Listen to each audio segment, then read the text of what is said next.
ही थेट दृश्य आहेत मिसिंग लिंक परिसरातली। काही क्षणात मुख्यमंत्री आणि दोन्ही उपमुख्यमंत्र्यांच्या हस्ते मिसिंग लिंकचं लोकार्पण होते। मिसिंग लिंकच्या लोकार्पणानंतर मुंबई पुणे एक्सप्रेसवेवर लॉंग विकेंडला होणारी वाहतूक कोंडी आता आपल्याला दिसणार नाही, कारण मिसिंग लिंक हा या वाहतूक कोंडीवरचाच पर्याय आहे। एकीकडे प्रचंड वाहतूक कोंडी झालेली आहे। 4-4 किलोमीटरपर्यंतच्या वाहनांच्या रांगा लागल्यात, अनेक वाहनं बंद पडलेली आहेत आणि अशातच दुसरीकडे मिसिंग लिंकचं मुख्यमंत्री आणि दोन्ही उपमुख्यमंत्र्यांच्या हस्ते लोकार्पण होतं। 13.3 किलोमीटरचा हा मिसिंग लिंक आहे।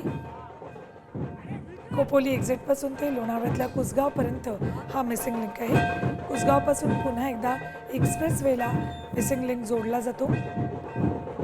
अनेक वैशिष्ट्य आहेत या मिसिंग लिंकची, मात्र त्यातलं सगळ्यात महत्त्वाचं वैशिष्ट्य म्हणजे मिसिंग लिंकमुळे मुंबई पुणे एक्सप्रेसवेवरची वाहतूक कोंडी फुटणार आहे।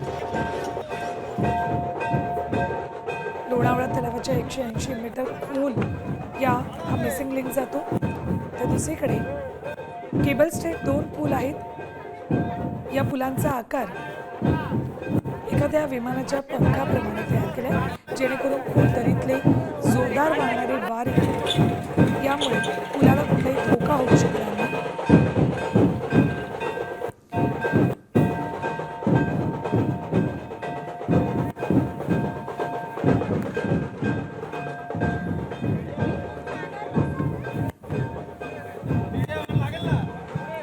6 किलोमीटरचं अंतर कमी होणार आहे, त्यामुळे अर्धा तासाचा वेळ वाचणार आहे। मात्र ज्या दिवशी या मिसिंग लिंकचं लोकार्पण होते त्याच दिवशी महामार्गावर दोन्ही बाजूला साधारण 3 ते 4 किलोमीटरपर्यंत वाहनांच्या रांगा लागलेल्या आहेत। लॉंग विकेंडमुळे लोक घराबाहेर पडलेले आहेत। कुणी मुंबईच्या दिशेने निघाले तर कुणी पुण्याच्या दिशेने निघाले आणि अशातच मिसिंग लिंकचं उद्घाटन भर दुपारी 1 वाजता ठेवले।